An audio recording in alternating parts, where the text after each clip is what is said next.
Butterfly Lion by Michael Morpurgo. Chapter 1. Chilblains and Semolina Pudding. Butterflies live only short lives.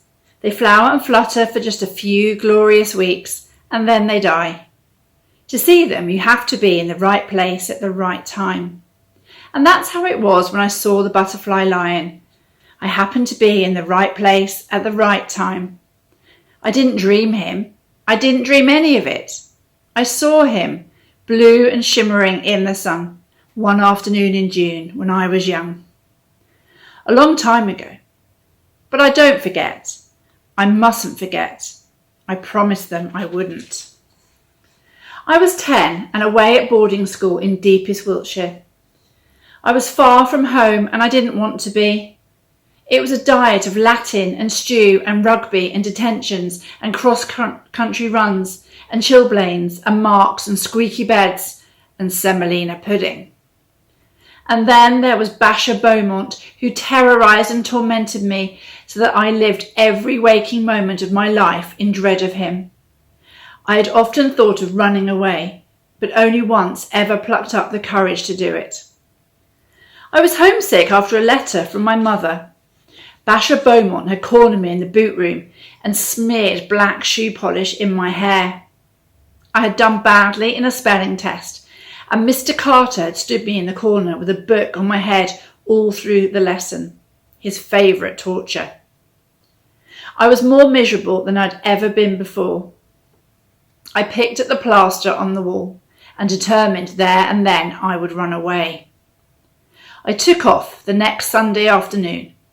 With any luck, I wouldn't be missed till supper, and by that time I'd be home and free. I climbed the fence at the bottom of the school park, behind the trees where I couldn't be seen. Then I ran for it. I ran as if bloodhounds were after me, not stopping till I was through Innocent's Breach and out onto the road beyond. I had my escape all planned. I would walk to the station. It was only 5 miles or so, and catch the train to London. Then I'd take the underground home.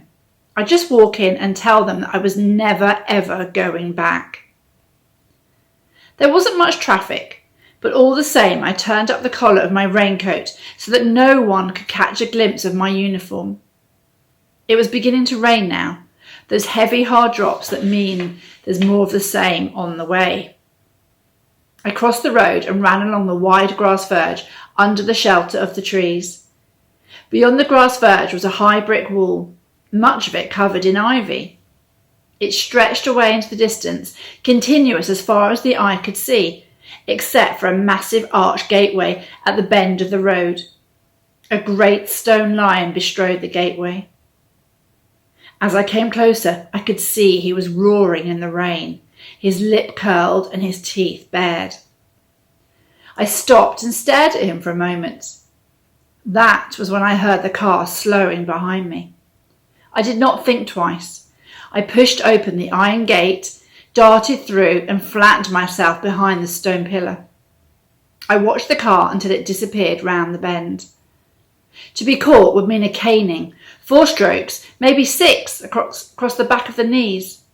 Worse, I would be back at school, back to detentions, back to Basher Beaumont. To go along the road was dangerous, too dangerous. I would try to cut across country to the station.